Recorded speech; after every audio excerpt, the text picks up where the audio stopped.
going on, everybody, and welcome to the 85th episode of the Hot Takes podcast. We have a very special episode for you guys today, as we are once again doing another spotlight interview. This would make 3 in a row, actually. These past 10 episodes that I've planned out, I've been doing a lot of spotlight interviews, which is awesome because I get to have so many great people on. So with that being said, let me introduce my guests here. From Wealthy Evolutions and the Wealthy Perspectives podcast, we have Victor Benlice. Thank you for being here, my man.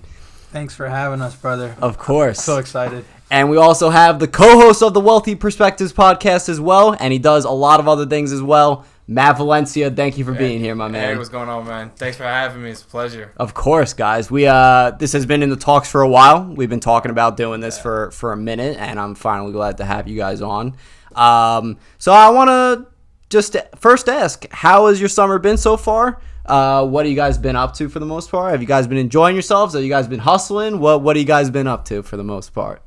Matt, you want to shoot first? Yeah, man. Just a lot has been happening this summer, man. Just so many changes have just occurred this summer. So it's a little bit of everything, really. A lot of work and just having fun, too, at the same time. So it's just a lot going on, you know? Yeah, man. Hectic in a good way. Yeah, definitely.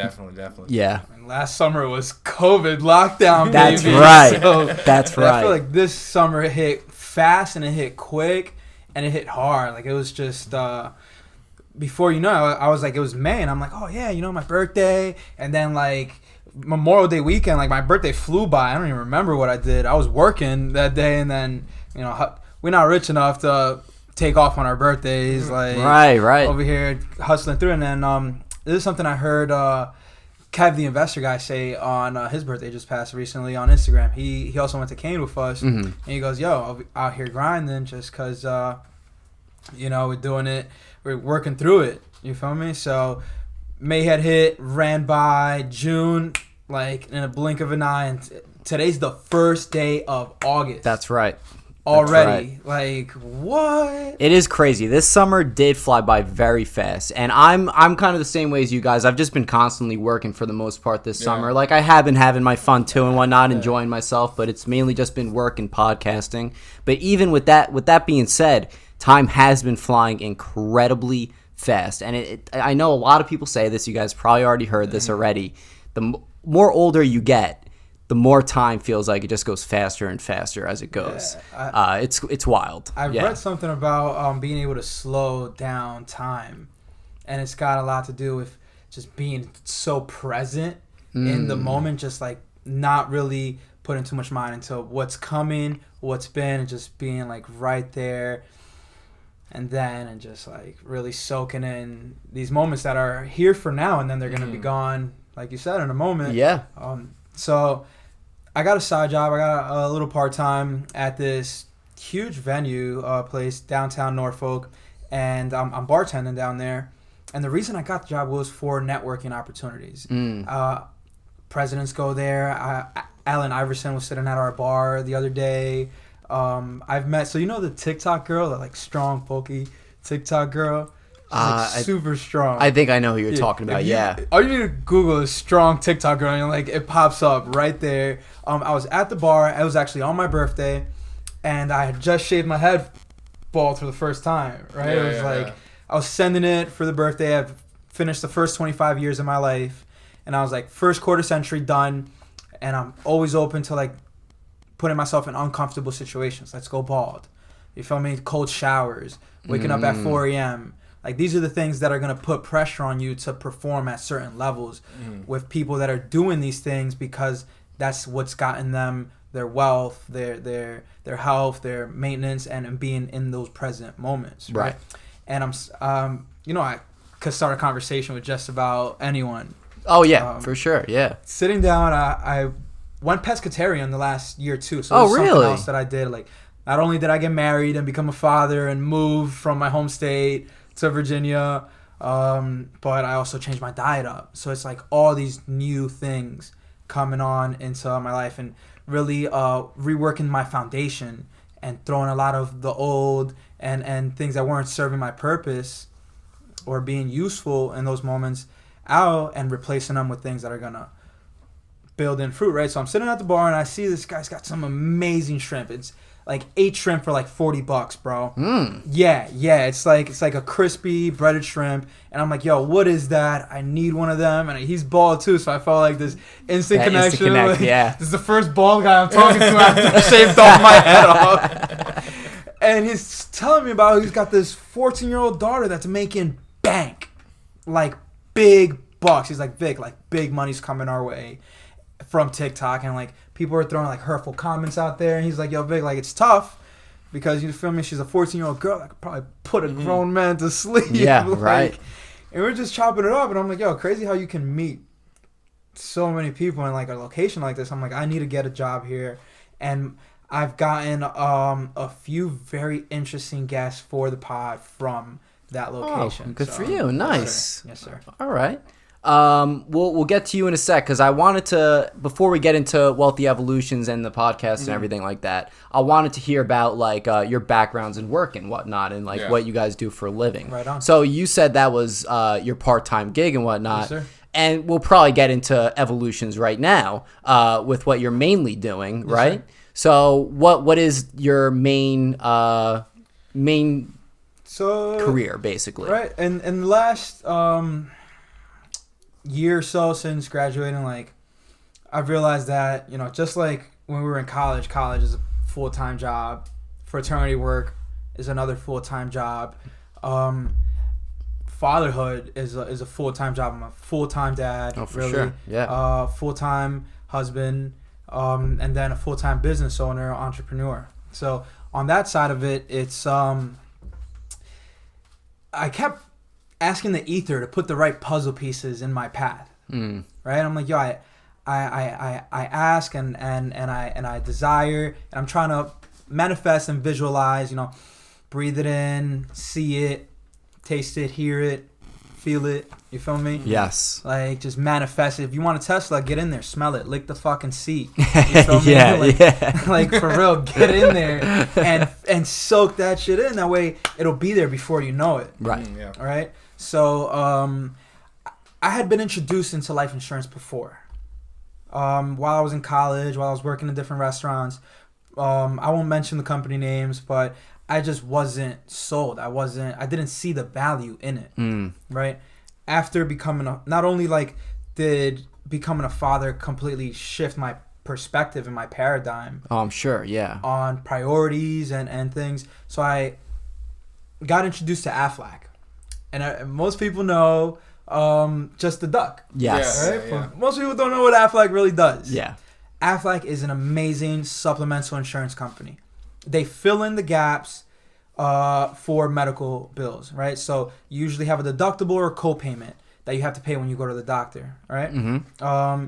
And 62% of families go bankrupt because of unexpected medical bills.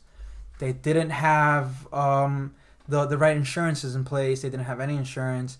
And you know, doctors are going to do their thing, but they're going to bill you because they're expensive. Yeah. An ambulance will run you $2,000 alone. Easily. Right. Right. So when we go snowboarding, when I'm on the lift and I see someone without a helmet, I'm like, yo, you don't got a helmet, man. You should probably protect the most important organ in your body, that most important muscle that's gonna, you know, make sure that your body responds and your mind is active, and you can use your physical, your mental, and your spiritual, you know, and balance those things off. So I meet people and I ask them, like, yo, if you don't have a helmet, you got some life insurance. Like, oh, I actually don't have that here. I'm like, all right, you know, let's have a conversation. There's my number. And in case of an accident, we've seen people get strolled down a mountain on a what do you call those? On the snowmobiles. Yes, yeah. I was gonna call them snow bikes. Yeah, sure, right. You see people like wrapped up in the red things, and like, you're like, oh man, like I pray that's never me. Like that's never gonna be me. But realistically, that's what they thought, probably. It's never going to be me. And all it takes is one moment, one tree that comes out anywhere, like one bad skier, snowboarder, probably a skier, just coming up in your way and messing your whole fucking... Yo, facts, though. No, like messing your shit up, bro, for real. So having these real conversations, like, yeah, I'm down to banter and do these things, but I was put in a position where I could genuinely, like, have meaningful and deep conversations with people that they probably never had before, like deeply going into their financial picture their medical history, their debt, what they care about, who they care about. And at the end of the day, making sure that their face never ends up on a GoFundMe. For medical reasons, for an accident, for a funeral, whatever it is, that shouldn't be anyone's last memory or memory of having a fundraise, period. But GoFundMe is an amazing organization that does great things. It's just not something that we encourage to rely on, because then you're relying on crowdfunding for your health and your financial well-being. Right. Yeah. So life insurance really opened me up to, I lost two fathers growing up. I know exactly what it's like to lose a male father figure, somebody of that, the yin to the yang in the household, and just how destructive and crippling it can be to a family's structure. Look at your family as a structure. You feel me? It's either made of Jenga blocks or cement. Yeah, that's a good way of putting it, for sure. You turn those Jenga blocks into cement by adding a foundation of life insurance. Now it's not wind isn't going to knock that block down. Water isn't going to knock that down.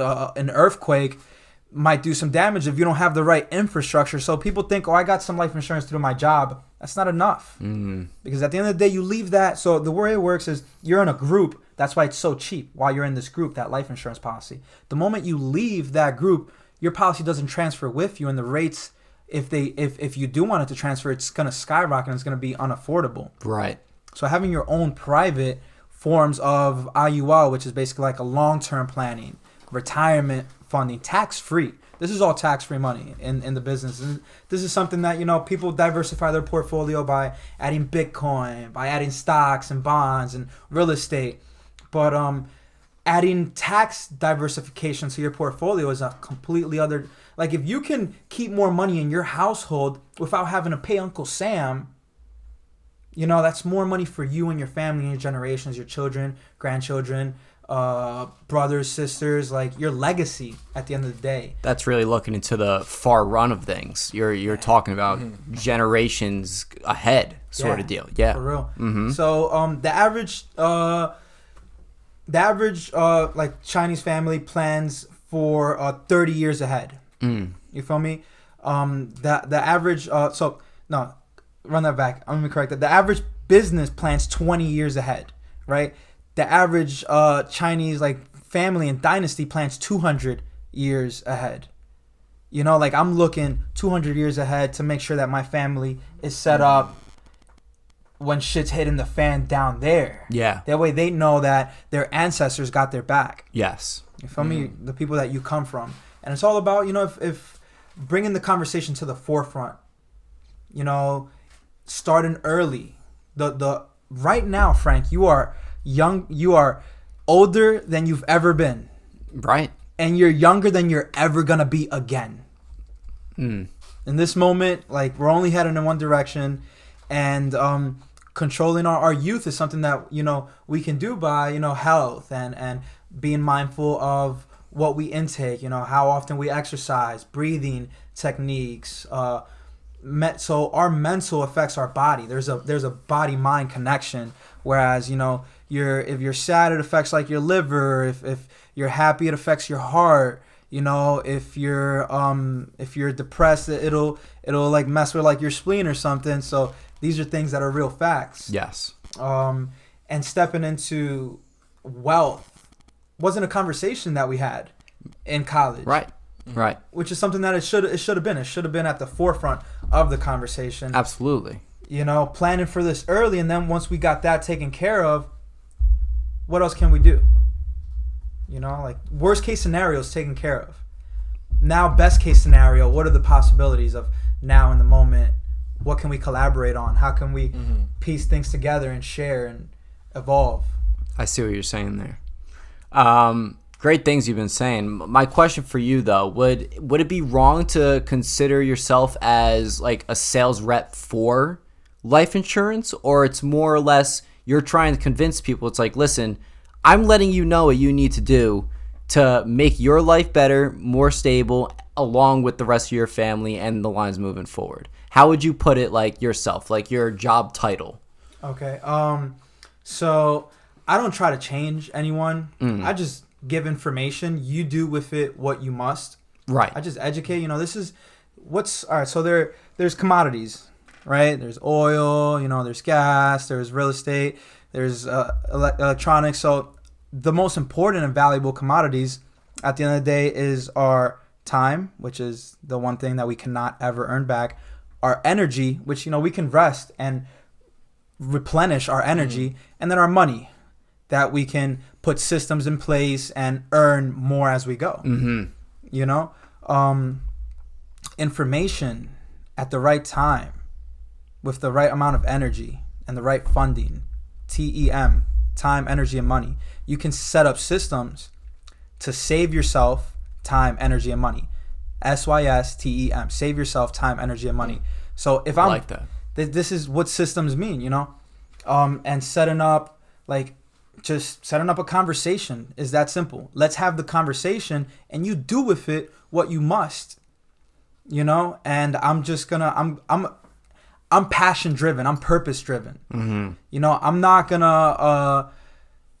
trying to make a sale when I sit down with people. I'm trying to let you know, this is how you can set your kids up for, if they want to go to college. This is your college fund tied to your life insurance policy. I started this out. I had an interesting conversation with our first podcast guest, Lucas Hernandez from New Sigma Phi. Oh, yes, yeah. Yeah, right. So he told me that his parents put life insurance on him when he was a baby, and he's had it his entire life. So this is something that's been an active part of his financial literacy conversation growing up. Okay. Yeah. So being able to set those things up, it might have been able to pay for his first car. It might be able to pay for his first home. Here's a down payment that I pulled out of your life insurance policy. It's got multiple pillars in place to satisfy whatever needs you want. If you want to start a business instead, you want to live in our basement, here's enough money, go start a business. Right. Go to college, buy your car, start a family, whatever you want to do. We've been thinking about this far ahead. It has several purposes. Yeah, so I sold cars when we first met. Yes, right? yeah. Mm-hmm. I sold cars for so long that it became an active part of my conversation. I consider us to be like an automobile, right? We have our engine, our heart, our chassis, our body, the computer for the chip, and that's our brain. And then there's a certain holistic view of vehicles too. Hearing it, feeling it, tuning it up, and those things. Maybe that's the spiritual. And then you have the driver. Who's driving this vehicle and what direction are you going in? Who are you allowing in this vehicle to travel with you?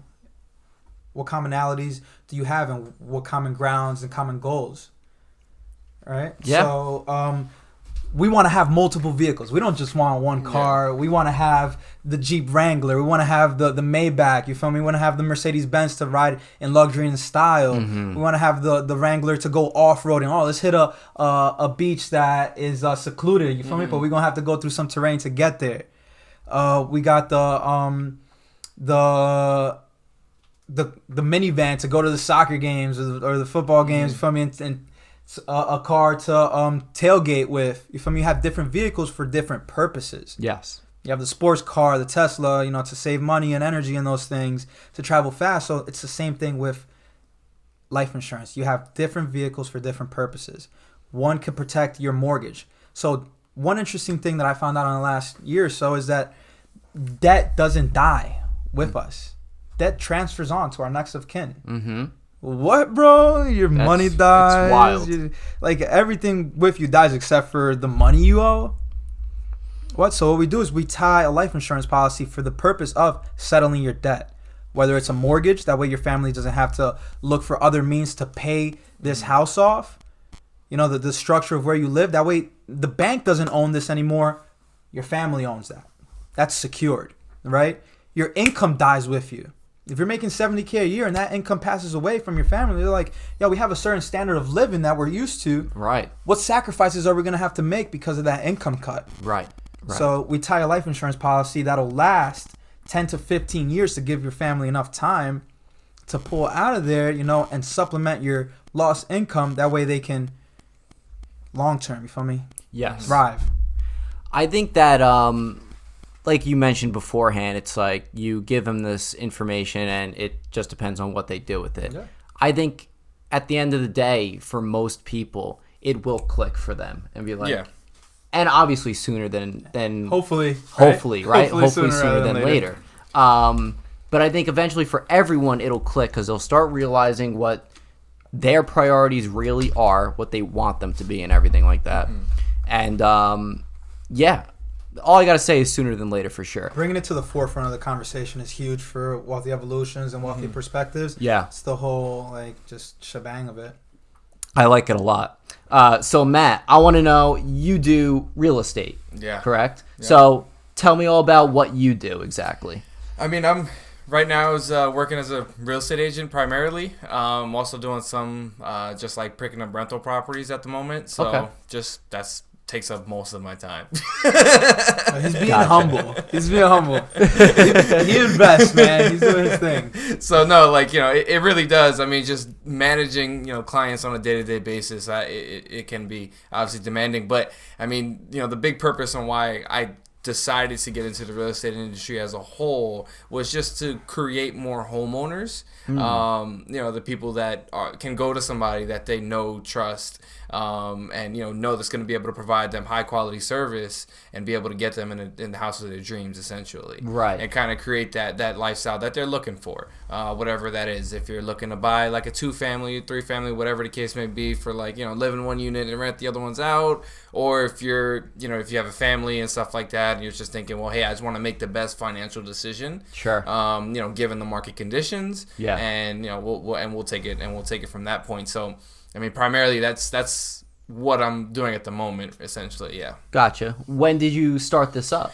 So I started as an active agent in 2019. Okay. I got my license in 2019, but I started taking like being an agent seriously the start of 2020. Okay. I don't know. You're probably not familiar with what wholesale real estate is. No, I'm not. No. So essentially, 50-foot view. It's essentially like if I have if I'm looking at a property, I can get that property under contract and assign my interest in the property to another buyer, and pretty much play middleman in between to make a profit. So I tried to do that for the first 5 months of me going full time into real estate. Just did not have any success. Just did not have any success with it. So, you know, once 2020 hit, I was like, you know what, let's go on and let's just try to be an agent. Because I'm doing it full time, not having any success. Let me pivot and try something else. I know I can be successful as an agent, and I kind of just started from there at that point. It's all trial and error. Everything's trial and error, you know? Yeah, of course. Yeah. Yeah, I mean, that's life, right? Yes, exactly. With everything. Yeah, Absolutely. Yeah.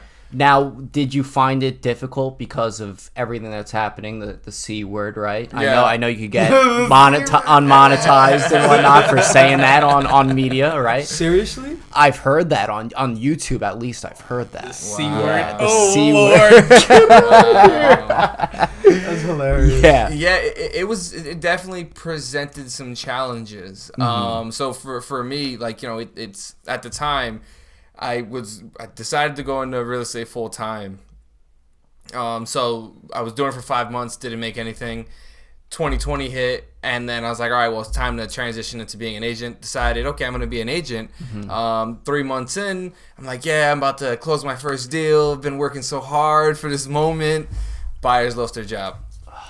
And I was just like, and then now I'm sitting like at home. I'm like, holy crap! Like, I've been not producing, pretty much at this point, and what am I gonna do? You know, so I'm like kind of going through it, kind of going crazy at the time because it feels like the world's collapsing. Yeah. Right. You know, so I just kind of dove back into the work, and my mindset going into it was that, hey, if I can get through this, I can get through any market.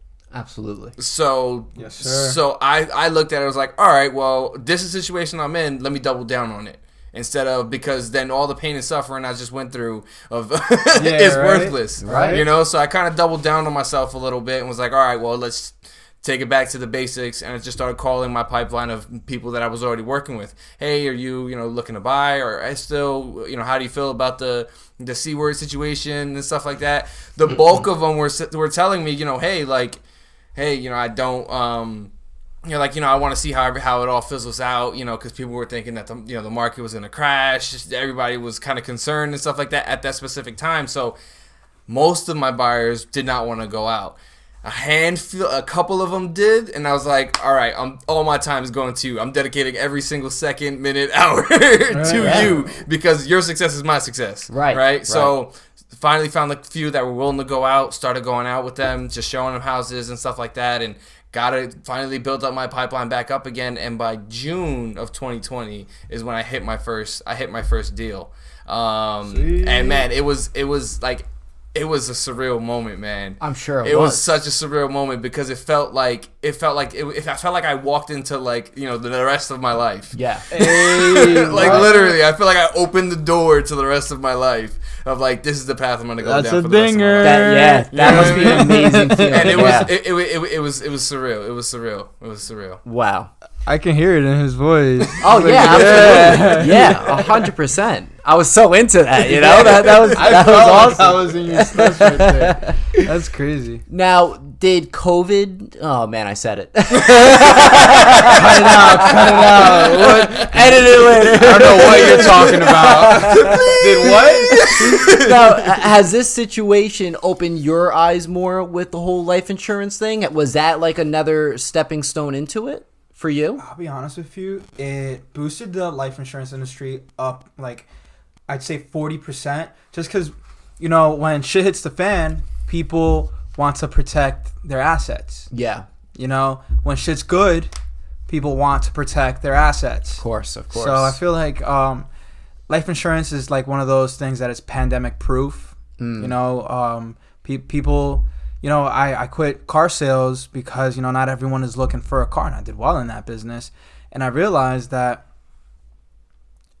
everybody needs this service. It doesn't matter if you're gay, lesbian, or any of the LGBTQ. Like, it doesn't matter if you don't want to have kids, if you don't have kids, if you just want to live life on your own. Who and what do you care about, really? And are you leaving money to charity? Are you just taking care of your burial expenses? A lot of people tell me, like, yo, Vic, I don't need life insurance because I just signed a waiver and I'm donating my body to science, and they're going to burn me and that's it, bro. I don't got no family, nothing. And I still sit down and I work with them. And I'm like, all right, so for now, like, you want to retire. When do you want to retire? And, you're working, matching your 401k, for example. Like, people are hearing about, all right, so as simply as I can put it is, we are institutionalized. Like, you don't have to be in prison to be institutionalized. All institutions institutionalize people. University, banks are institutions.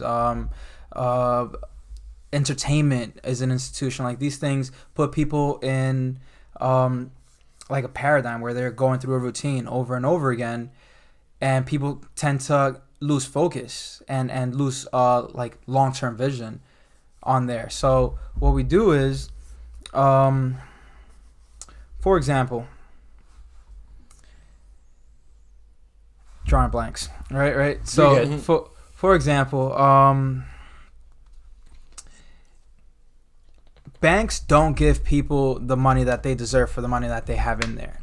I believe having a savings account is probably the worst thing that people could be putting their money into, because the bank takes their money and they're using it to invest in real estate properties and the stock market or whatever, and they're making 13 to 15% on your money, and they're giving you negative 1%, and then they're taxing you on that 1% that they're giving you, so you end up losing money at the end of the day while they're making money on your money, right?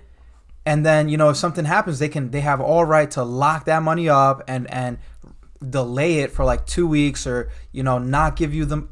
So I follow this guy. His name's Derek Grace too, right? And he's very big on family affairs, getting our family affairs in order, keeping money at the same table. You feel me? Like, we have this table. Who's coming to this table? Who's contributing, and who's eating here? Nobody that's not invited ain't going to eat here. Creating commerce. Yeah, exactly. Right. Yeah. So creating commerce is a great way to put it. Instead of putting your money in banks, using it to accrue interest at a 13 to 15% through another vehicle that's gonna give you tax-free benefits. You know, Gotcha. if you can make more money and not pay taxes on it, what the hell is your money still doing in a savings account? Right. So that's what I help people with is, for example, I collaborate with a lot of real estate agents like Matt. This is why we're a great duo is, everybody that purchases a home needs a life insurance policy to protect their interest in that home. What's a foundation? What's a structure with a flaky foundation? You feel me? You secure that foundation by making sure that if shit hits the fan, when shit hits the fan, because we enjoy the time that we have with our people. We love each other. We uplift. We laugh. We love.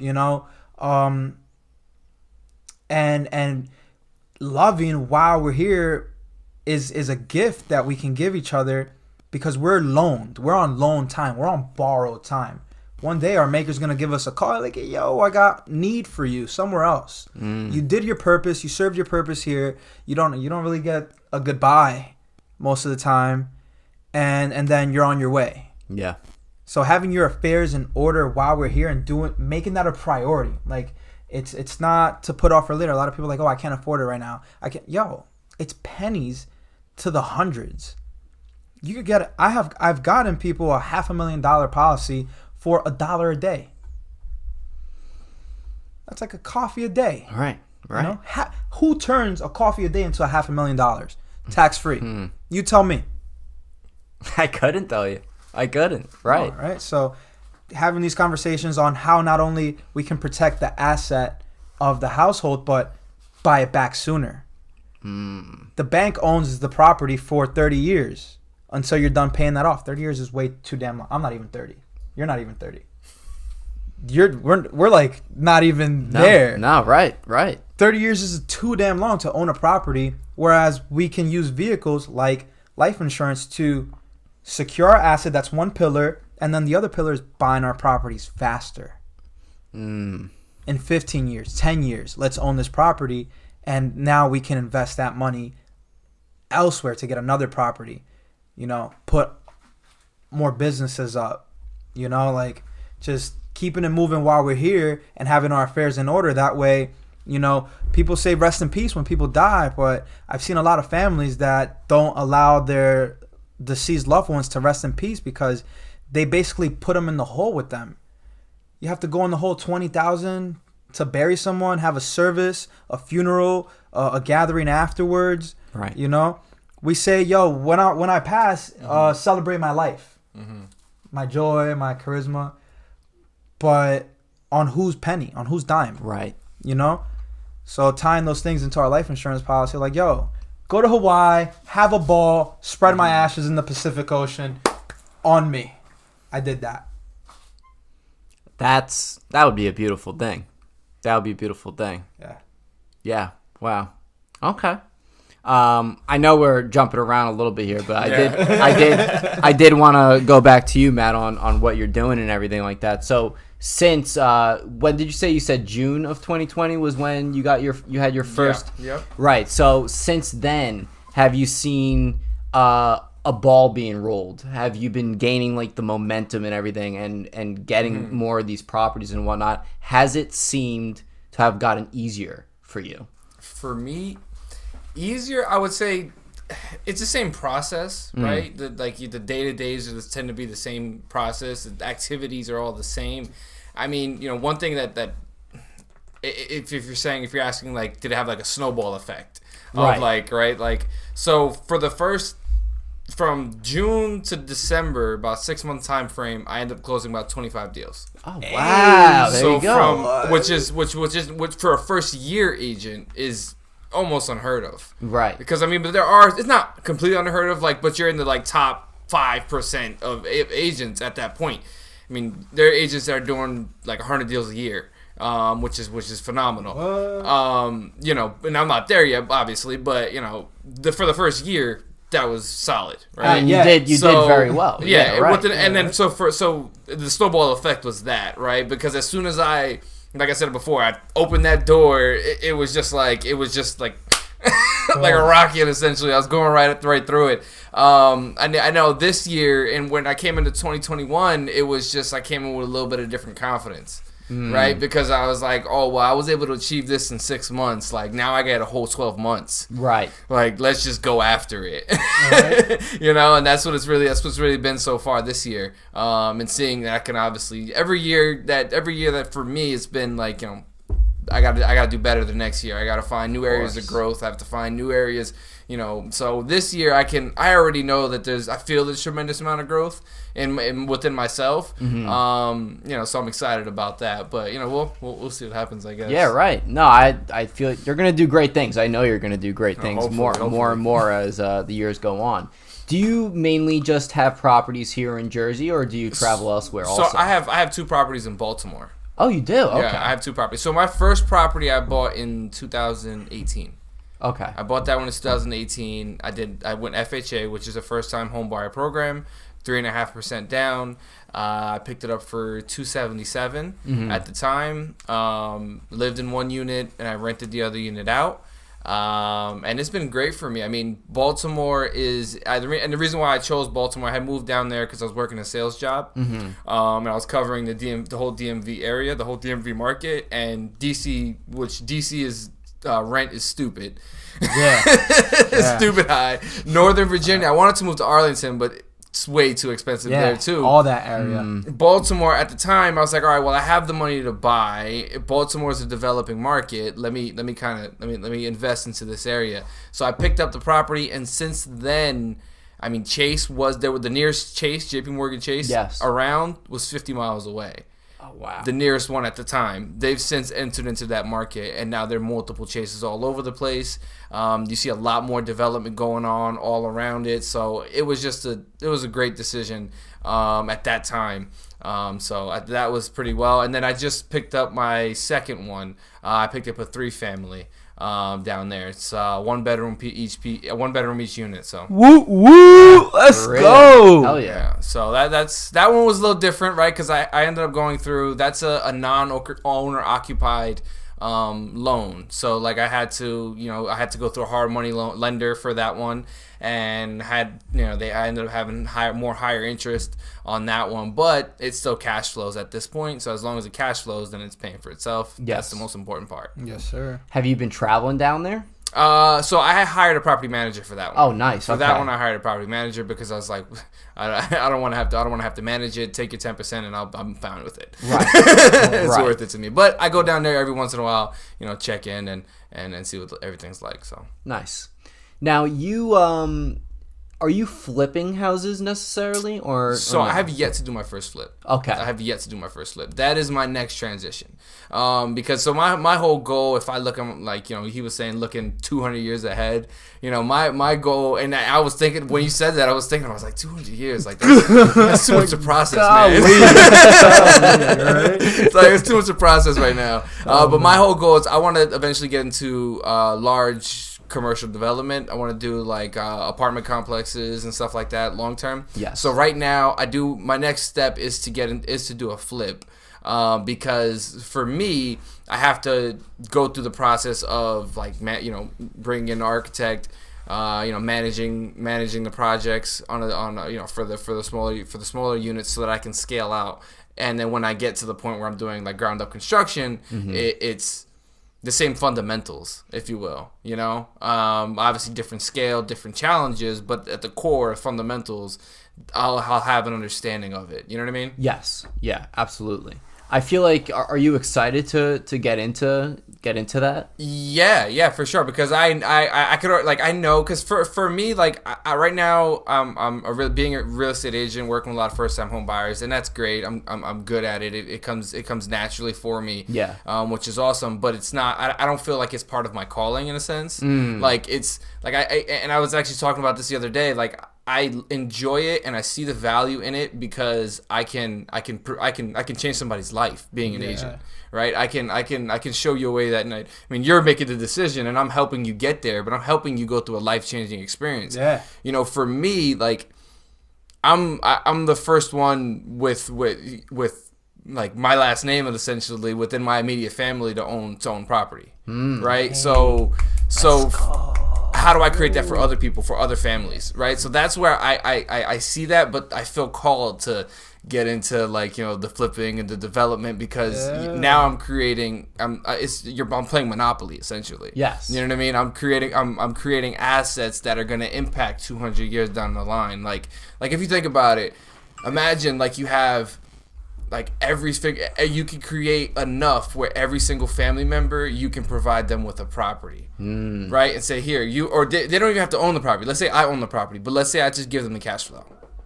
Like, let's say, like, I give them the cash flow to say, here, I built up enough base for myself, but now I'm going to take care of my loved ones and say, okay, well, I got a property right here, and that can give you $500 a month. Now you can take that $500 a month, go get a life insurance policy, and now you can create even more generational wealth and double it down. Or you could take the $500 a month that you're getting, and you could put it towards whatever debts you have, or whatever the case may be. But it's, you know, taking care of my loved ones and stuff like that. So just that concept of being able to do that, I don't see it. I don't think I can do that in the agent side, but I know I can do it on this side of, you know, being in the flipping side and developing property. Yeah, for sure.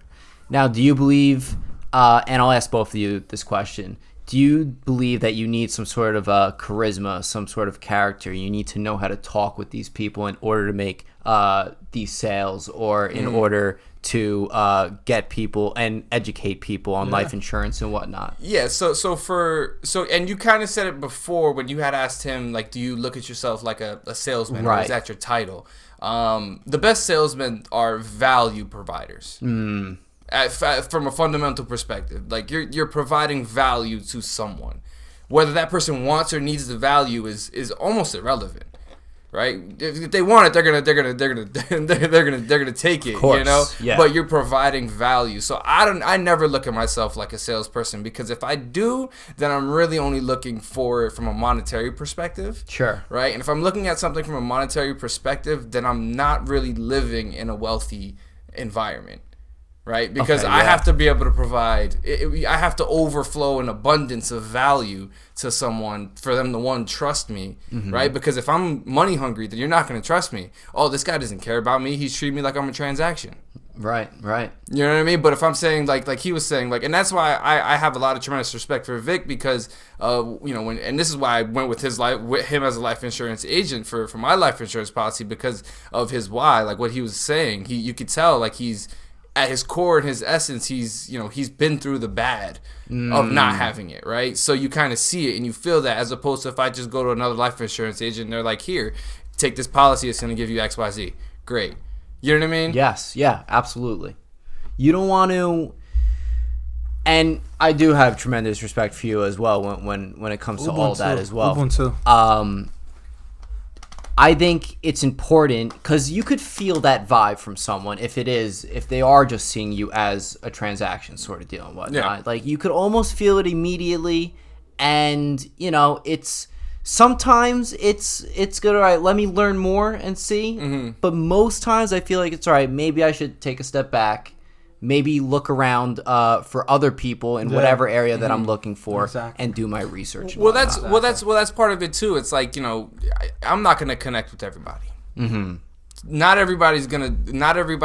Well, first, I don't need every client out there, right? Right. I don't. Not to sound cocky or anything like that, but there's enough clients out there for everybody, right? Yeah, for every single agent, there's enough business out there. You just have to go find it and go get it. I understand that, you know, hey, there's some buyers that just may not be connected with me in a way that's to trust me enough, or some sellers that may not trust me enough, and it has nothing to do with, you know, just our inability to connect. So people do business with people that are relatable to them. You know, if I'll do business with a Latino, will do business with a Latino. Black people will do business with black people. White people with white. You know, Asian with Asian. So, or not just racial. Like rigid. I would not just say. Like racial, but like any commonality. Like once, so in car sales, I didn't really see myself as a car salesman, much as being able to provide people with needed transportation, and I didn't really. There's a lot of schemy shit that happens in the car industry. That's why people walk in with a wall up and they don't really know who to trust. They don't really want to run their credit. So being able to build rapport was very important in the process of being able to, you know, get through that wall and build that trust. So rapport was essentially, like you mentioned, like having that charisma with them and seeing, your vibe attracts your tribe. You feel me? It's not all about, it's not, there's a transactional portion to it, but what kinds of, it's not all monetary transaction. It can be, like Matt said, like fulfilling a role of guiding someone through a process where they're making the biggest purchase of their life. Like the monetary aspect, I gotta eat and I gotta feed my family. Right. But being able to be that person that walks you through that, and you can trust me. You have, I have my best intention. I have your best intentions in mind. Yes, that's the word. Like, that's the word I was thinking of right there. I was thinking it was like replacing charisma with your intentions. Yeah, exactly. I think that's one of the most important things. So the kind of responsibility I have towards my son, you feel me? I have a fiduciary responsibility to provide for him. Just like that's actually a word in. So Matt passed his real estate license in about 2 weeks, right? He went full time, did the thing. It'll take an average person a lot longer than that, but once you want something, you go out and get it. It took about the same amount of time for me to get my life and health insurance license. Okay. Right. So the lingo is very different in that. So you hear responsibility, but I don't have a responsibility to Aflac or any of the companies that I work with.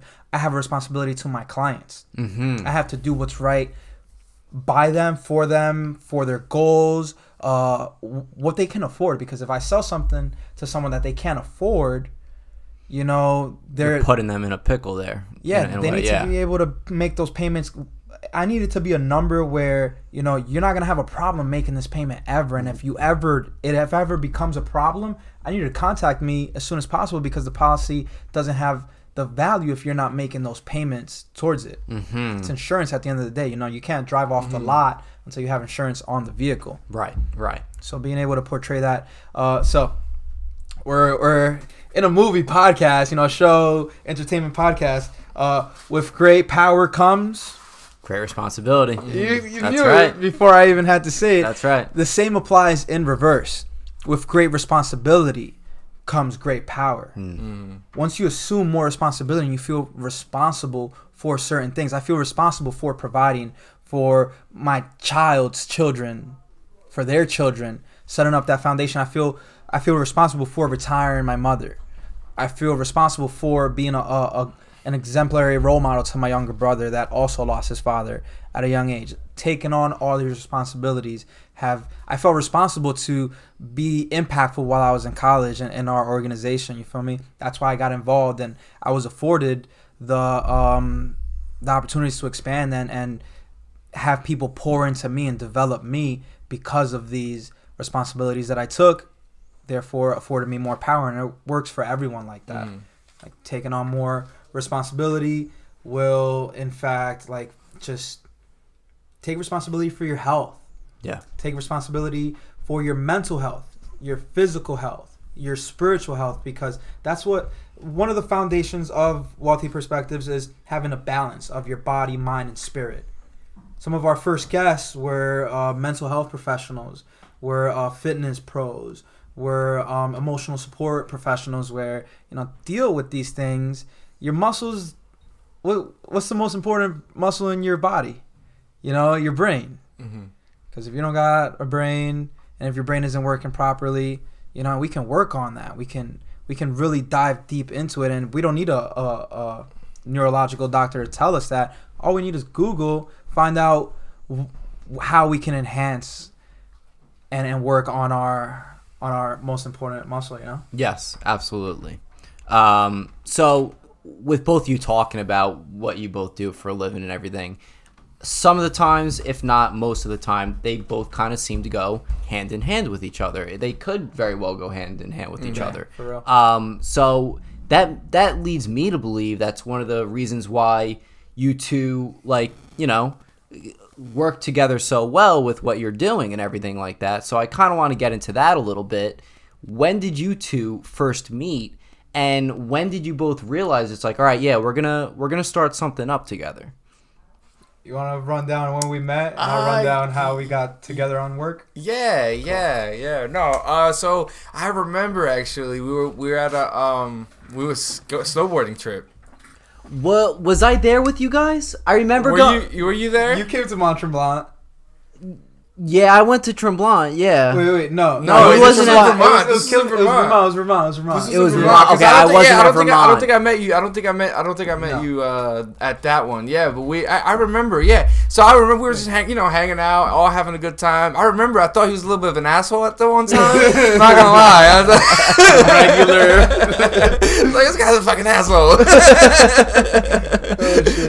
But yeah, no. But as I've gotten to know him a little more, it's but I think we met there, and I think afterwards, I guess a year and a half, 2 years. I don't even know when that was, probably but like 2 years in. Yeah, I think 2 years in or whatever. We started to obviously talk about the podcast and stuff like that, and so.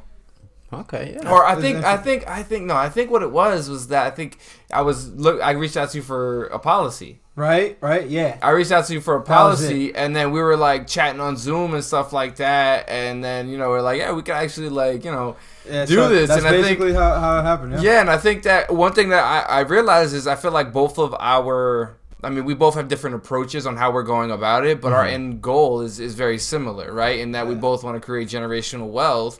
And I try to live my life as an example, right? For not only for the people that are around me, but the people that are behind me too. Sure. And I noticed that in him. He has that same characteristic, and I was like, man, like we're going the same path. We're not the same path. We're going the same destination, different path. Mm-hmm. Let's link and let's try to create a community out of it. Let's try to build out so that we're having a wider reach. And I was like, yeah, let's do it. Okay.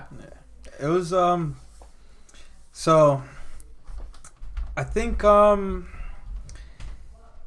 it was like we did like a random so he had this chart, right? This amortization chart on how to buy a property faster.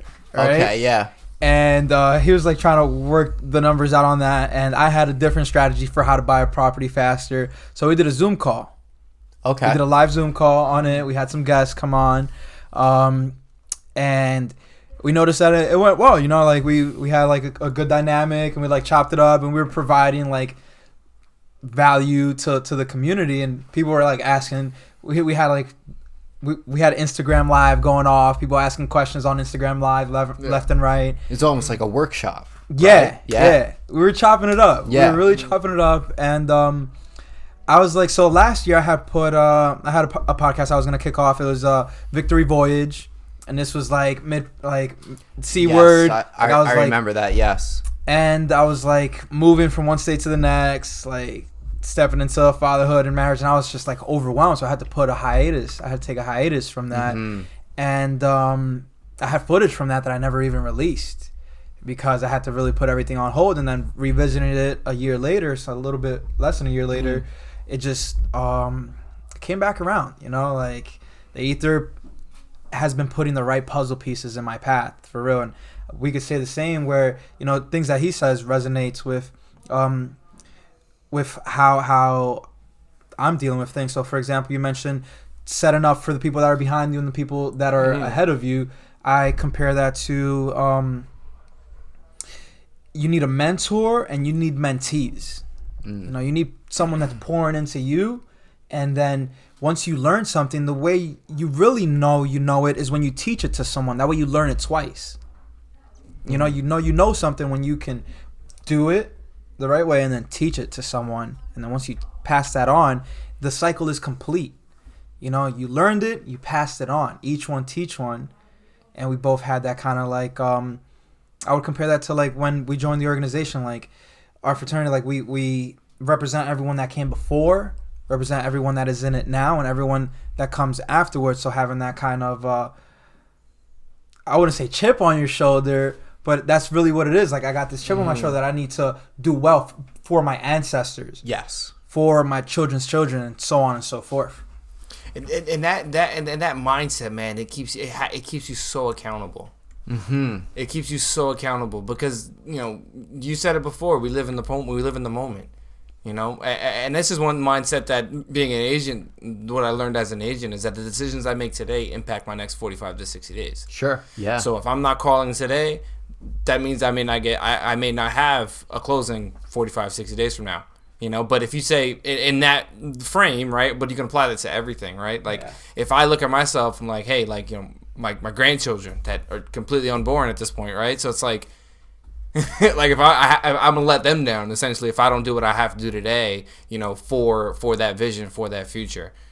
Right. That's a wealthy perspective. That is a wealthy perspective right there. Absolutely. Yeah. So, Wealthy Evolutions, that is the brand name in a sense, correct? Yes, sir. So, tell me what like your mission statement is for that. You might have already, you know, said it a little bit there, but let me know about Wealthy Evolutions. So, holistically, Wealthy Evolutions is gonna be like a safe haven, where, you know, we don't beat around the bush. I've never been a person to beat around the bush, so that's not gonna be something I do with my company. More so, we're gonna have real conversations with people, and it's not going to be just focused on one thing. It's not gonna be like specialized. I believe we're in the day and age where we're more so handyman, like we're men of many crafts. You feel me? Like learning many things, because being the days of working in one job for 40 years are done. You know, you need to have multiple businesses and streams of income in your portfolio, just like multiple pourings into your knowledge and your wisdom, and then multiple outlets to indulge in banter and play and laugh, and also with development, you know, learning what sources are you going to for your development. So holistically, it's going to be gaining knowledge and passing it on. I like finding people that are experts in what they do, you know, that, you know, they have other things that, whatever their wealthy perspective is, and bringing them on to teach, to share, and to fulfill their purpose.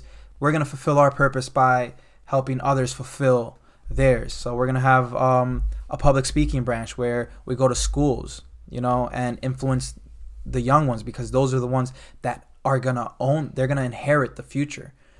Our youth will inherit the earth. You know, there's 10,000 baby boomers that are retiring each day. 10,000 people turn 65 every day in the United States of America. Right? So this means that there's a payload of work and responsibility that is going to be offloaded. Whereas, you know, wealth, not only was there racial inequality in this country for a long time, but our wealth inequality far stoops our racial inequality. So 70% of the wealth is held by 1% of the population. Okay. And that's going to trickle down to their children.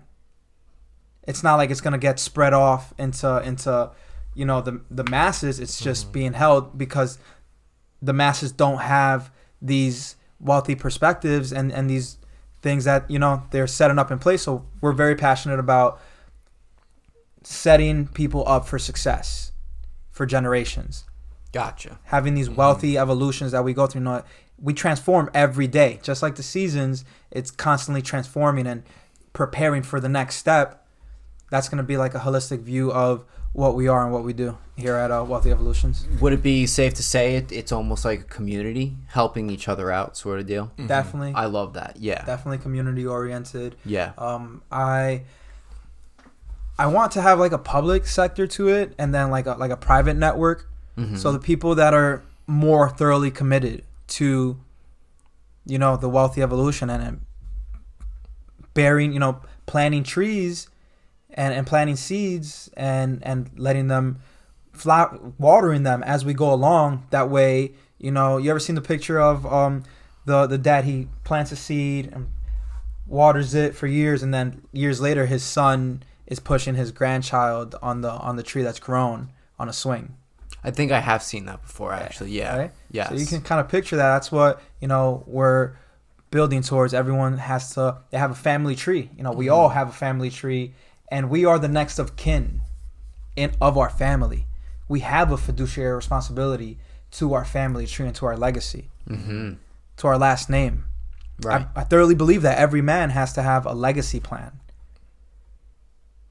Your legacy, your last name, where do you want this to be in 30 years? How far, big picture, because we all have good intentions. Right. We all have the best of intentions, and we just we can't do it alone. We need that community. No, you absolutely do. Yeah. You absolutely do. So our enemy is not our procrastination of getting things done. It's our isolation.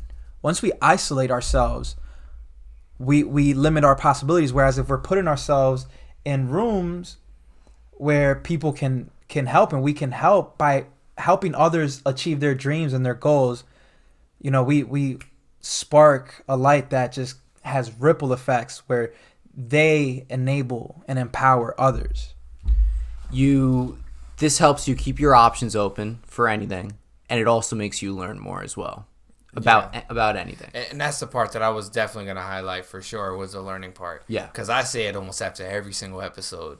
There's always, and you could probably run these podcasts yourself, right? There's always something I learn from an episode. Of course. Every single time. And it's crazy. So and it's weird because a lot of my own internal growth as a person, I feel like has come from doing this podcast too. Like a lot of it this year, where I'm able to now, I feel like, look at myself, and say what are the things that I need to work on and whatnot, and just from having those types of different conversations and different perspectives. That all of our people that we've had on the podcast so far. So definitely it's also good for me too. You know what I mean? Of course. No, it absolutely is. I have to 100% agree with you. Guests that I have on, especially when I do these type of ones, spotlight, like this episode alone, I'm learning a hell of a lot. I'm glad. Learning a hell of a lot. I'm glad, brother. And I'm glad. I'm glad as well too. But I see what you're saying with the fact that the podcast, sure, it could be for a promotion for something. It could be for this. It could be for that. But we're all learning something here, Yeah. and it truly is amazing. It's an amazing thing. When it comes to my podcast episodes, a lot of the time it'll be about movies and everything like that. And in a sense, we're still learning about cool things about that and whatnot, Banter and entertainment. Yes, exactly. But when I do the spotlight interviews and I have guests that have cerebral palsy, like I just recently had, I learned a lot about that. I had another guest on, Marquez's friend. He had a substance abuse problem and everything, and I learned more about sponsors and help programs and everything like that. It's the perspective, and that's why I truly love the name of your podcast. I love the name of the brand as well. Thank you so much. That means a lot, Frank. Dude, it's a perfect fit. It really is a perfect fit. That means a lot, for real. Absolutely. And I think the one thing that I like about our podcast that's separates us too is that we're not just talking about just wealth. We're not just talking about just money. Sure. We're talking about the kind of the spiritual people we've had on too, right? And the people like Danielle Nicole Prizer, right? She was on. She was amazing. That was a great interview. So it's much more than that, right? Because health is wealth, right? So there's other aspects to wealth, but a lot of people obviously always focusing on the money essentially. It's draining. And it is, but not necessarily talking about the other aspects, Yeah. So that's one of the things that I really cherish about our brand, because it's different than anybody else out there. So shout out to Gary V for just emphasizing happiness so much. So Gary V has this this image that he portrays, and he's always this message that he's always putting off, that a man that is working at McDonald's and loves his life and is happy and content has a much wealthier life and gets a lot more value out of life than a man who has a $100,000 a month job $100,000 a year job or a month, whatever it is, that's miserable and doesn't enjoy their life. Right. Right. You know? Absolutely. I love Gary Vee as well. Yeah. He is fantastic. He really is. For real. Now, gratefully, you gave me the chance to watch your first episode that you sent me. I thought it came out great. I thought, like I told you before, the editing was phenomenal. Be critical, Frank. Tell me every believe me. No, I will. Record later, just be super critical. Please. All negativity. I only want to hear what you hate about it. All right. Oh man. But no, I'm being very genuine and saying I love the editing of it, everything. I love the music choice that you had in it, and the thing that I liked about it the most was there was the central theme of what is wealth to you. And the answers that you were getting were phenomenal. Yeah, for real. They were phenomenal. Yes, sir. They were all they weren't the same, but they all had the same mindset. Abundance. Abundance, yes. Yeah. Abundance, absolutely. Yeah. And I thought it was a great first episode you guys had there. Thank you. And what's also great about it is that it's not your I'm sure you had your traditional podcast form in later episodes, but this was not your traditional podcast format. Not at all. Not at all. We just winged it. He hit me up like 3 days before, and he goes, "Yo, I know you're in Jersey. There's an event going on in the Bronx. It's a networking party, and it's held by Earn Your Leisure. I've heard of Earn Your Leisure so many times, but I've never actually took my time to sit down and watch some of their podcasts." So I met one of the co-hosts there before even watching ever one of their podcasts, and we took a picture with him, Rashad Bilal, and now I'm like stepping into their podcast, and I'm seeing people that I work with that I look up to on their podcast. Funny story, the guy that does my credit repair was there, was on his pod, or he was at the conference? He was at the spot at the networking party. Yeah, the networking right? party, and then he was also on their podcast. That's why he's a part of their group, right? And I bumped into him. So Matt had walked away for a moment, and he it was also perfect because where he went, that's where the guy was. I pulled up, and the guy's there. Long story short, I'm like, yo, I need your definition of wealth, bro. He goes, yo, no one's ever asked me this. Yes. Yes. He's like, this is so perfect. Thank you for asking me. He's like, I know the answer. And, it's a question that more people need to bring to the forefront. So hopefully we're going to get him on as a guest. Shout out Jose Rodriguez at The Credit Dude on Instagram. Phenomenal individual. Through and through, the people that I meet that know him, his business and what they're doing, and then his story in general. Very thorough guy, and he's doing it for the community. Latino out here, bringing a specialization that people need to know about. A third of people have below average credit. Right. Right. I did want to regress a little bit. Sure. And run down. So you asked the mission statement of Wealthy Evolutions. Oh, yes. And on the logo, there's 3 proverbs. Ubuntu, Amor Fati, and Festina Lente. Right? I'll start with Ubuntu. Ubuntu is an African proverb. It means I am because you are. I couldn't be who I am if you weren't who you are. I like that. We all come from the same clay.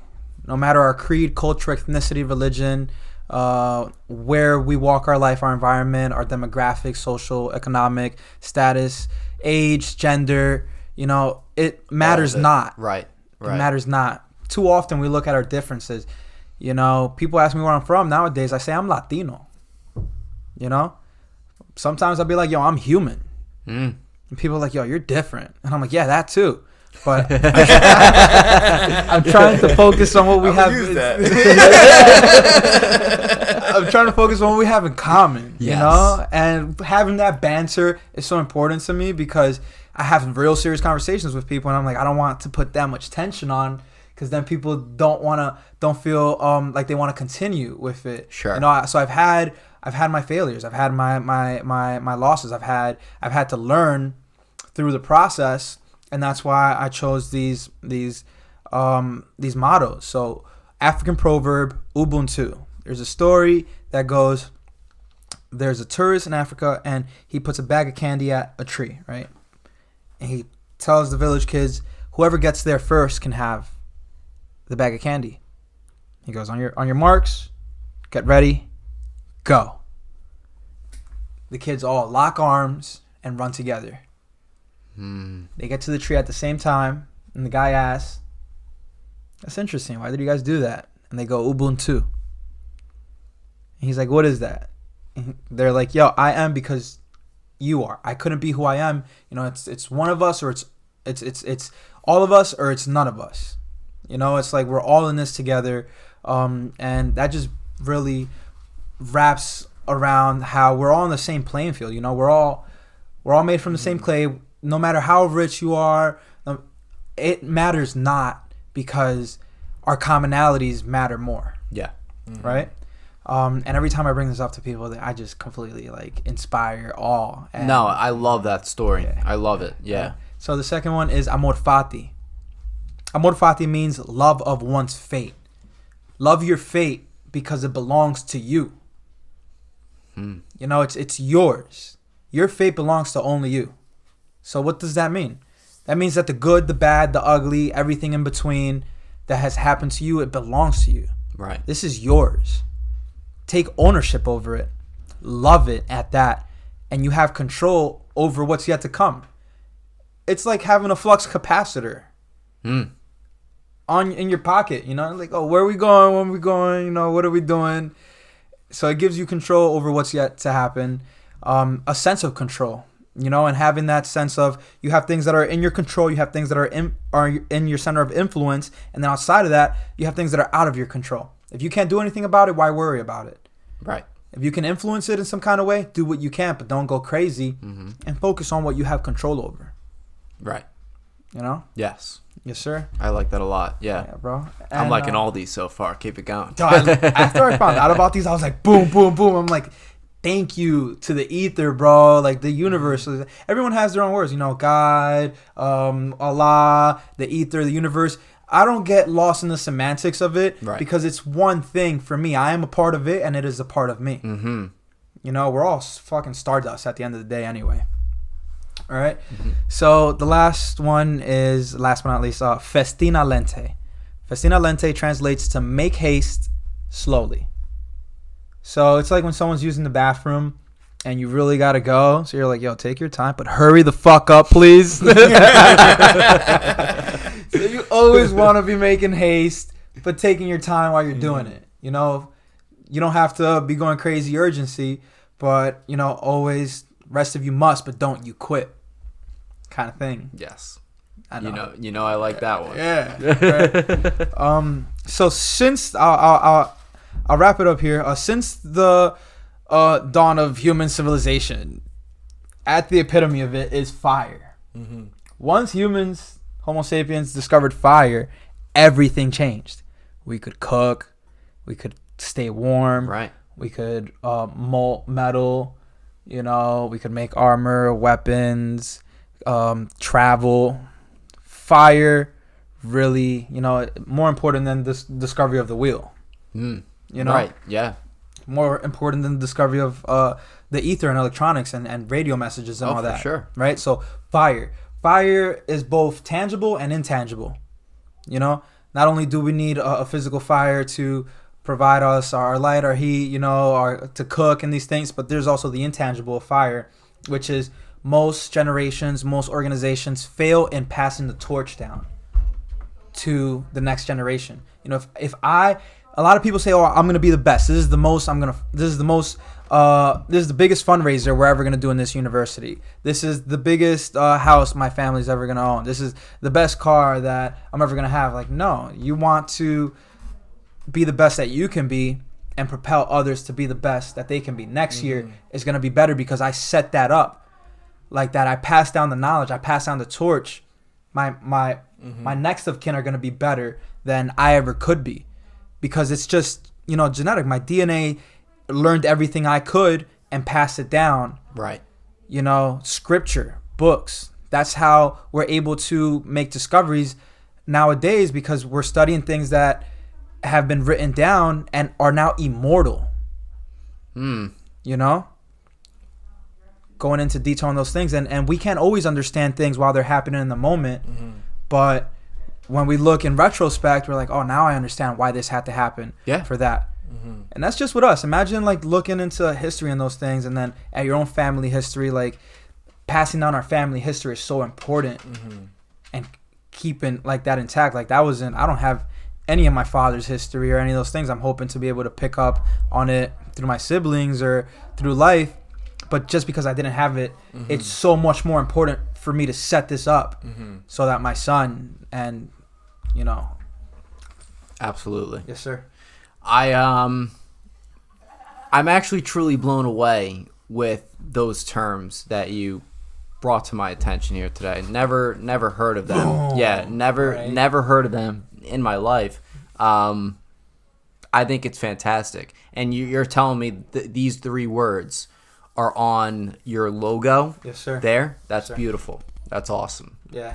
Now, is this something that you explained in your podcast? Was that like an introductory thing sort of deal? Yeah. We go through it, and it's something that it's not just something that we drop once. It's at the forefront of all of our conversations. Yes, right. You know, Ubuntu, we are together. You know, Amor Fati, we are in each other's. We're cosmic beings in this, and I hate to, you know, I don't hate anything, but all right. So one segment that we're gonna implement soon is, you know, spoiler alert, cliches. Okay. I cannot stand cliches. I can't stand. What's another word for a cliche? Like when someone writes someone's story before they got a chance to write it. Like, I mean, cultural thing. Would stereotype also work for that? Yeah. Okay. Yes. Stereotypes and cliches are very similar. Where, you know, the worst thing about a stereotype is the people that prove him right. Right.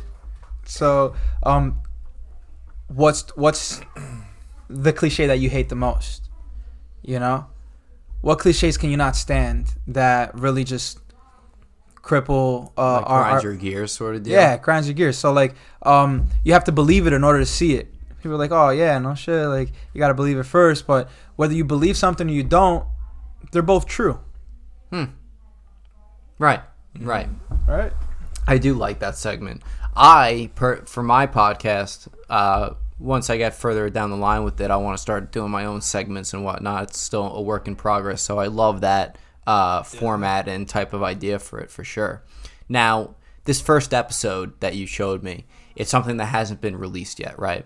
Premieres the 13th of August. Oh, it is? Yeah. Okay, that is news to me. All right. Like, subscribe, follow, comment. The 13th of August, we're going to be live on YouTube.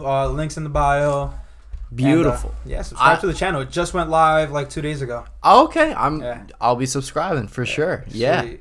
Now, how many episodes have you filmed already? And when have you decided, like, now it's like, all right, now it's the time we're going to start releasing stuff? So just like we were talking about the gym upstairs, right? Yes. Well, to answer the first question, we've had about seven, 8 guests, something like that. So once I get back in the gym, once I go like on a month hiatus or a week or whatever, once I get back, I'm like, yo, why did I ever stop coming here? Why did I ever stall on getting to this point? Like once I'm in there, I feel great. Yeah. I'm like, yeah, I might be a little sore, like whatever it is. I'm like, this is what I want to be doing right now. And you feel so amazing and relieved, like, oh, I got that out of the way. It's like making your bed in the morning. You make your bed, you tackled one small thing, and with that, I felt so much relief, like making the YouTube channel, and I was just stalling on it for so long. It was like kind of like imposter syndrome. You know, that kind of stuff seeps in, and you're like, we need more content. We need more content. And then Gary Vee is like, no, just make it and put it out. Just make it and put it out. Let the people, you know, tear it up, and then you know you got some feedback, and you can move forward accordingly. Right. Like, you know what? I'm like now debating like how. So,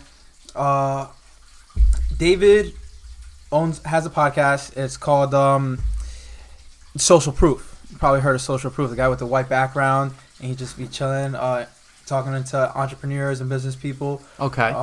And one of the things that his podcast is, they don't really chop anything up. They just put it all out there, right? So I'm like debating, like, putting it all out there as it is, and even having like a behind the scenes kind of portion to it where, that would be like the private network kind of stuff.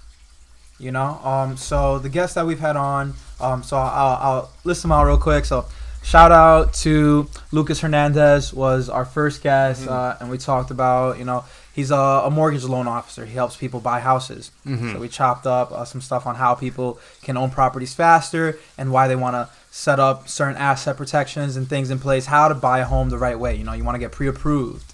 You want to budget a life insurance policy into that before you buy the home. That way it doesn't catch you off guard and it's not an added expense later on.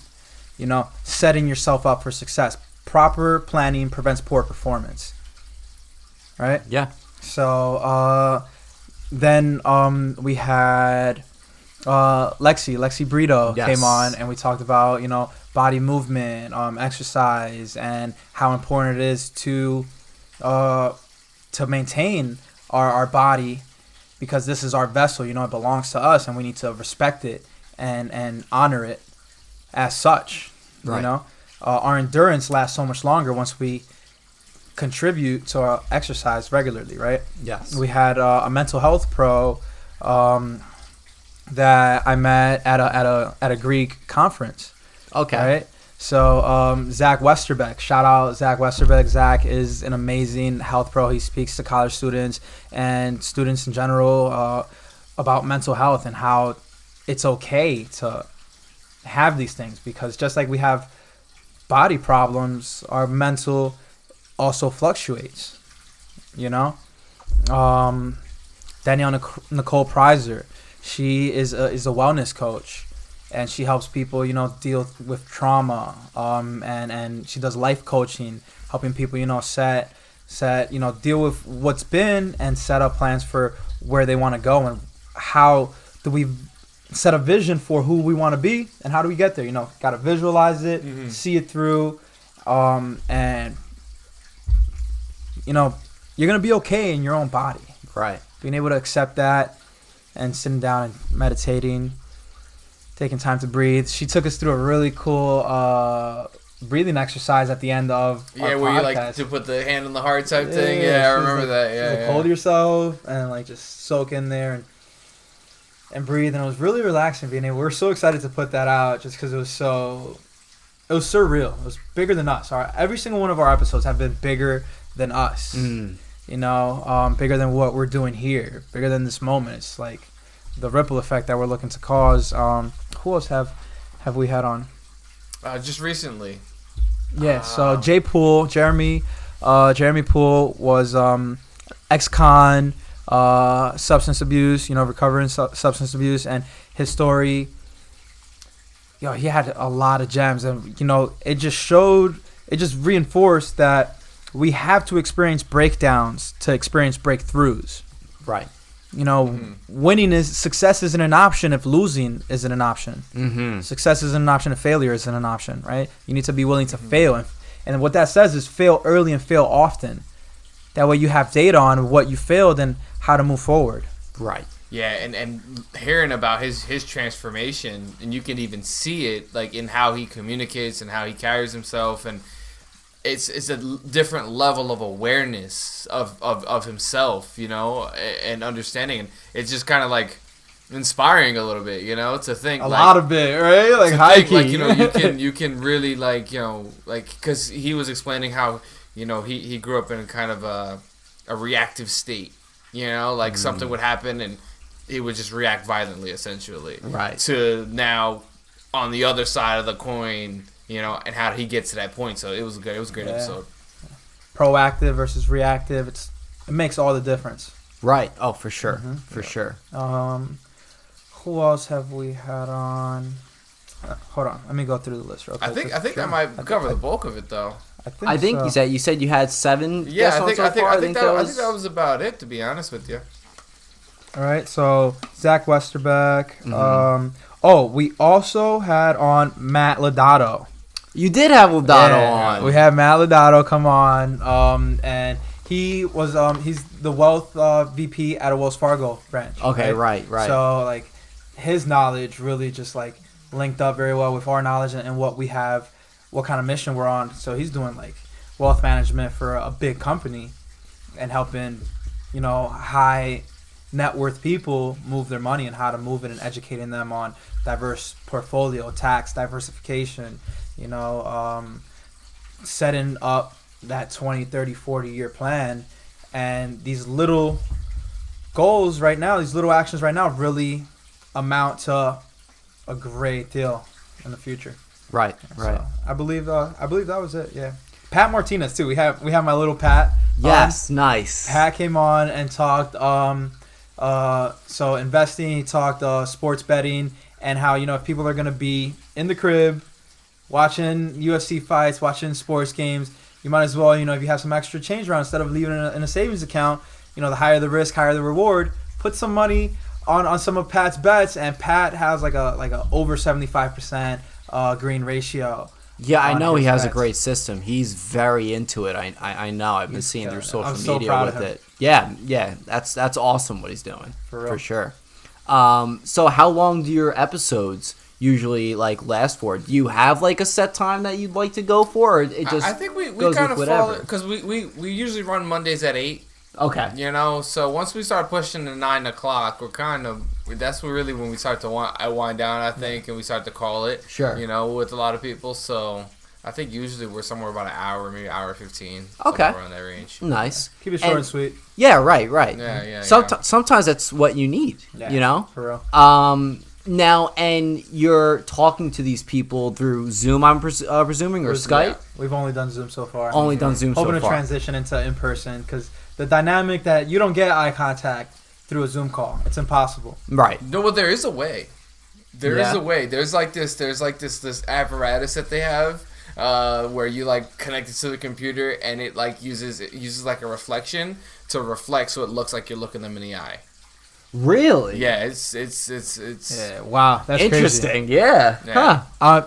I love I'm craving to do some more in-person interviews like this, just because that dynamic that you can share. Yeah, you feel the energy when you're in person. Yes, you feel the passion. I mean, you experience it still through Zoom, but it's better when you can do the in-person. We're stuff crawling for sure. before we walk, and then eventually yeah, I mean, we're just running. releasing the first few episodes or so. We'll obviously you can probably attest. We'll have some hiccups we'll get through, things like that. Learning curves. Looking forward to it. And yeah. Yeah, right. I'm all about the in-person. I agree with what you guys were saying. You feel that vibe and everything like that. When quarantine first started, right? Bringing it up again. When quarantine first started, I did 2 virtual podcasts, right? Oh, shit. And it wasn't bad, right? It wasn't a bad time at all. But I was like, you know what? I want this to be an in-person podcast. I love that in-person effect of it and everything like that. It just makes it so much more special in a sense. For real. That I took a 3-month break from the podcast over quarantine. And then I started doing different video projects, like my video game series and everything. Which was awesome, by the way, Frank. I love that. I appreciate every single one of them. I don't even play video games like that, but watching you play video games did it for me. The best part is I barely play too, and I just decided to do it. It was something I always wanted to do, and quarantine gave me that free time. I was like, all right, let's try this out. Send it. Yes, exactly. But yeah, back to the point. The in-person is where it's at, in my opinion, for sure. Now, how will you guys work that exactly? Because you're in Virginia, right? Mm-hmm. You're in Jersey. Yeah. So, I could see where there could be a complication or whatnot. A little hiccup. Yeah. Nothing we can't get over. Exactly. Skip and a jump. Yes, sir. Exactly. So, do you guys have that figured out yet, or which I'm sure you guys are going to? When there's a will, there's a way. But amen to that. Yeah, I think we were thinking about doing the pop-ups. Specific pop-ups where you could rent a room for an hour or two. Oh, for sure. So there's this place called Peer Space. That we were thinking about doing something like that where we could kind of rent the space for 2 hours or so, hop in, bring camera, bring some lights, set up to that space, and then do a video. Which actually, to me, I like the idea because now you're like popping around and you never get, it's never the same. Yeah, no, that is never cool. the same environment, you know. Yeah. But then again, there's obviously travel costs associated with that, which we got to figure that out too. So it's like, you know. My thought on this, and just a slight idea of it, right? Yeah. You know, for your travel expenses, like you just brought up and whatnot, schedule a couple episodes within that same week. So you're here during that week and knock a couple of them out. Right. And then you have a couple episodes, you know, in the books, and you could just release whenever. It could be a backup one, you know, or whatever the case may be. Gems, Frank. I think that would be a good way to work it. You know what I mean? That's fine. But yeah, I'm mad excited for you guys to release this episode. I think everyone should watch it because the whole wealth thing, right, is extremely important. The definition of it and whatnot. And something I wanted to mention earlier is that, you know, a lot of people, and you guys said it already too, but wealth, a lot of people just see money, which is obviously important. But there's so many other factors to it as far as being happy, being with family, being with friends, enjoying your time, doing what you want, when you want, how you want, all that sort of stuff. Amen to that. Yeah, so I think everyone should check it out for sure. But what I want to know from both of you is what is your personal definition of wealth? Ooh. All right, so this moment right here is wealth for me. Okay. This moment right here, I was able to, you know, tell my wife, like, yo, I'm driving to Jersey to hop on my boys' podcast where we haven't made an appearance yet. We're sending this thing off, and wealth is being able to chase your ambitions. You know, being able to identify, this is what I want to do. Not only moving by what you need to do, because we all have one thing that's really solidified for me stepping into fatherhood is it's no longer about what must be done, but what's gonna get done. You know, it's not like, oh, I should be doing this. It's I have to do this. Yes. Because there is a direct repercussion and correlation that, just like you said, Matt, what I do right now is going to affect the next 45, 60 days of business for me. Sure. Right. You know, so wealth is these moments where we can sit down and share in abundance and reciprocate, you know, connect. Wealth is body, mind, and spirit. Having a balance of all three, because once your body's off, you know, your mind and your spirit are going to feel that. Once either one of these three is off by a little bit, the other two have to make sacrifices, and you know, we're as strong as our weakest link, essentially. Yes. Wealth is a chain, and each link in it matters. Yes, your for family, sure. your mental health, your body, your spirit, you know, your connections, your network, your fulfillment, your purpose, your income, planning for later, you know, doing what you love, like going snowboarding, like that's wealth for me. I found wealth in, I've never felt so alive. I've never felt more alive than I have on a mountain. Oh my God. With you guys, like with my best buddies on a mountain.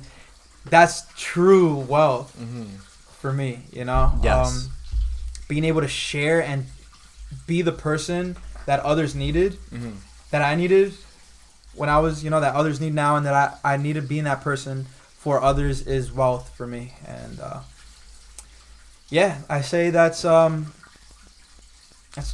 portion of it, you know, because wealth is really a holistic. It's a whole broad spectrum of it for sure, but well said, well said. Thank you. What about you, Matt? So for me, it's interesting too, because I mean, doing this podcast really for me made me question what my definition of wealth is, because before we got into when we first started, for me, I was like, the definition of wealth was all financial. For, you know, like in my mind, my mindset, just my thought, you know. But as I've you know, been doing these episodes and going through the process and stuff like that, I've honed it down to, you know, I believe that everybody has to live in their purpose. right? Their purpose on why they're on this planet, why they're on this earth, and you have to be in a peaceful state to overflow positivity and abundance of that purpose to other people. Right. So for me, that's what it is being in an internal state of, like, knowing who I am, knowing what I am, knowing what I'm going to do with my life, and sharing that purpose and that value with the world. Because when you do that, everything else follows. So at a core, that's what it is. Kind of like I give and you shall receive sort of deal, and I shall receive kind of saying type of deal. For sure. You shall receive. Yeah, because I mean, we all know money follows value. Right. Right. So if I'm giving value, I'm gonna receive something. Yes. You know what I mean? So if I'm giving what to my core and my nature, what I'm put on this earth to do, if I'm giving that purpose freely to everybody, I'm gonna get good things blessings are gonna come Karma. back. Yes, sir. You know what I mean? So for me, that's what is living in that state constantly is wealth for me. Sure. I like that answer as well. Well said on amazing. your part as well. Wow. Yeah, absolutely. I love both your definitions there. I just want to accentuate a little bit on what he mentioned, what you mentioned as well. Yeah. So you touched on wait, I had it right here. I had it right here. It happens. Yeah. It happens to the best of us. I too. know, right? All right. So here, let me just hit this real quick.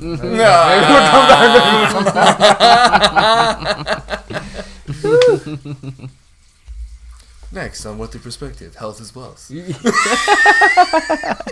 It's true. Oh man. All right. Wow, that takes me back. We've really been vaping and hitting it and doing the thing for a while. Frank. Yeah. We lived together at one point. We did live together at one point. It was amazing having you as a roommate right next to me, man. Literally right next to each other. Like boom, boom. I'd wake up and Frank would be the first person I see in the morning. Really? I'd walk up and just. Were you guys like roommates in college? Well, in in the fraternity house. Yeah, our rooms were right next to each other. I moved in the day after I crossed, bro. He did. Yep. Nice. So I crossed. I moved in the day after. Frank was right next to me. I'd walk into Frank's room like it was mine. If his door was locked, I'd climb through the roof and go around. Oh my God! Yeah, he did do that a couple of times. And knock on his window like, "Hey, yo, Frank, wake up, buddy! What are we doing today?" Climb in through the window, hop on the bed. That was a great roof to be on. I loved it, bro. I was just loved rewatching some of the videos that you said back in the day. Yes. So that's crazy. To Cascade, what you had mentioned earlier, wealth, and Ubuntu, being able to do these things, you inspired me to be able to pursue like video editing and podcasting and these things, like being able to see you so passionately and just going out there and doing the thing and staying consistent and doing it for you, like checking out your progress, like from where you were back in the day and seeing how you've transitioned and grown and evolved it. Right. That's wealth. Absolutely. And real. I appreciate what you're saying that too. I love hearing stuff like that. I truly do. A great setup you have here, man. Like, thank you. I appreciate it, man. I have been looking forward to this for a long time. Same here, my man. And it's been going great. But to be honest with you, that's mostly what I had for you guys for the most part. You guys filled my cup of tea right there for sure. Not gonna lie. So yeah, we could close it off with like an ending statement of like where you want wealthy evolutions, wealthy perspectives to be in the next couple years, or even in the next like 5 to 10 years. Where do you want to see it? How do you want to see it grow? All right, so wealthy evolutions, WE, right? We, right? There's many different pronouns coming out now. Right. I want we, us. I want to make that a pronoun. I like it. We, us. Wealthy evolutions is I am because you are, right? So being able to take that and make a platform for learning from it. Education is something I'm very passionate about. Being able to not only learn from, we are all the source. We are all a resource.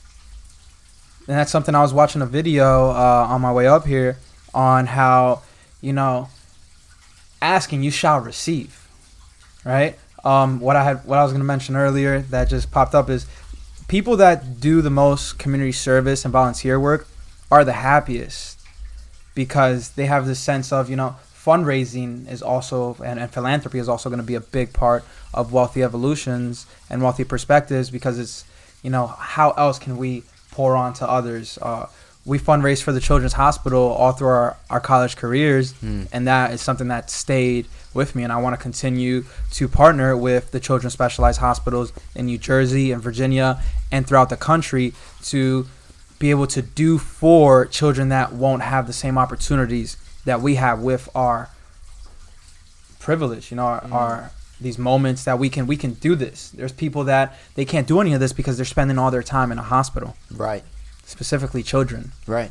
Mm-hmm. So 5 years down the line, I'm not even a year down the line, I expect to have some of our guests come on, 3-4 times a year, maybe even more than that, whatever they're willing to contribute to our community, teaching the our followers and the people that want to learn more about wealth and their wealthy perspectives from these professionals that are passionate and are also aligned with our tune. Gotcha. So that's like the education side of it. We also want to have, a group of speakers where we travel to conferences, to universities, to schools, and we host our own events where we pour on to others and have collaborations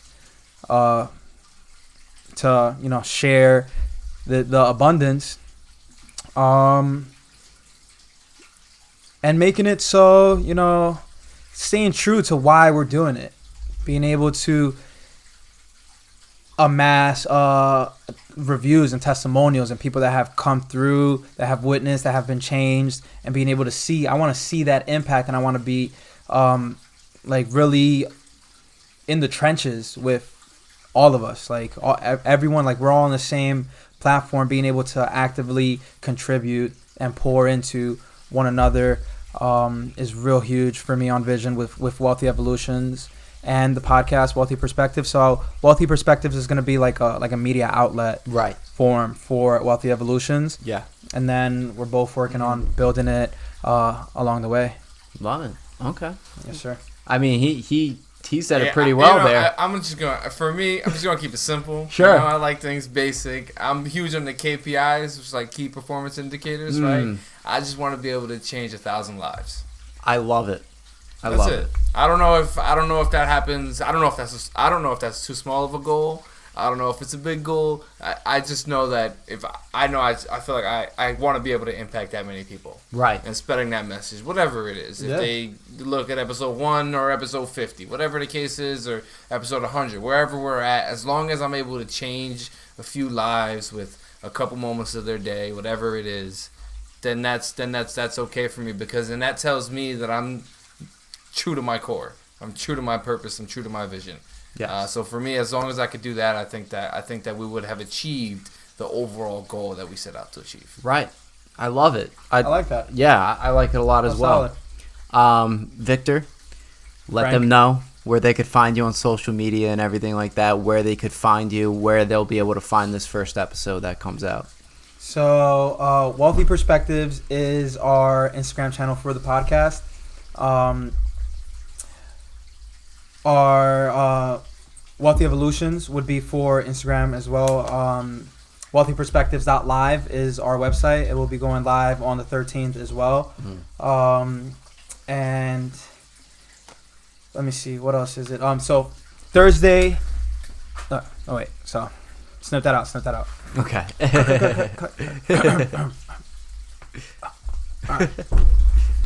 Friday the 13th. Friday, August 13th. Friday, August 13th. Right? I think so. Yeah. Friday the 13th. I don't know why I did it Friday the 13th. It's like... There's a movie. I guess that's right.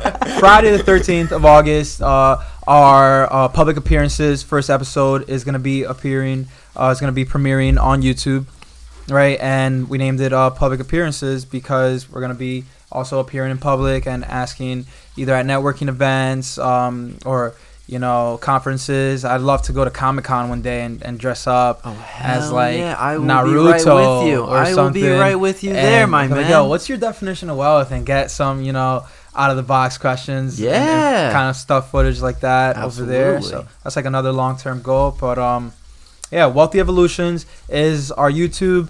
Wealthy Perspectives on Instagram, wealthyperspectives.live. My personal Instagram is wealthyvic_. Matt, you want to give them your lowdown? Yeah, I mean, obviously the Wealthy Perspective pages is obviously where you'll be able to find our, podcasts and stuff like that. Where you can find me personally is I am Matt Valencia. That's my Instagram. You can find me there, and if we connect. Absolutely. All right, on. Awesome, guys. Wealth Evolvers is our Twitter. Wealth Evolvers. So we're thinking about like in the community, so Earn Your Leisure calls their followers earners. Right, they have Earn Your Leisure University, and then once you attend, you become an alumni. Mm-hmm. And that's kind of like we want to do a similar setup, Wealthy Evolutions, and our followers are going to be called Evolvers. I like it. Yeah. I like that a lot. Yeah. Nice. Consistently evolving through our path. Very nice. Very nice. Yes, sir. And all this information is going to be in the description below as well for you guys to check out. Both of you, thank you for joining the podcast. I appreciate it. You are part of the Hot Takes fam now, being a part of this. You guys have been initiated into this. Do we get like a trophy or something? Unfortunately not. It's kind of just that. Shirt, stickers. I'm working on it. I'm working on that. We get high quality issue. Oh, that's right. But yeah, thank you both for coming on. I think we had a great conversation here, and I think a lot of people should check this out for sure because a lot of useful information was talked about here tonight. So I appreciate you both for that. For you guys, if you like this episode, make sure to like, subscribe, and share, and also follow us on Instagram at Podcast with Frank. I'll be posting clips of this podcast along with other projects that I'm working on there for you to check out. We're on Facebook and Twitter as well at Frank_videos. So check us out there. We're also on TikTok, so check us out on TikTok as well. And that'll do it for us tonight. So with all that being said, have a great night. Peace out. See people with like either more followers or like 30K, but they'll get like 100 likes on their shit. Yeah. And I always say like, bro, I know you brought your shit. Like, because you can do that. Given there is some reward to that where like if you want to buy 10,000 followers, the big thing with that is after 10K on IG, you get a story swipe up. So for your content, that's kind of big. So yes. I know a bunch of influencers that listen, they'll have like 3,000 or 4,000. Yeah. But they'll just, the nice thing, they'll just buy like 6,000 to get to that 10K. And it does mean something. Of course, 6,000 of those are fucking fake. I am 100% against that, to be honest with you, because it's not true. Those followers aren't going to like your content and whatnot. Like, they're just not. So I'm a true believer in using the hashtags, and I'm just a true believer in getting real people to follow your content if they actually like it and want to engage with it.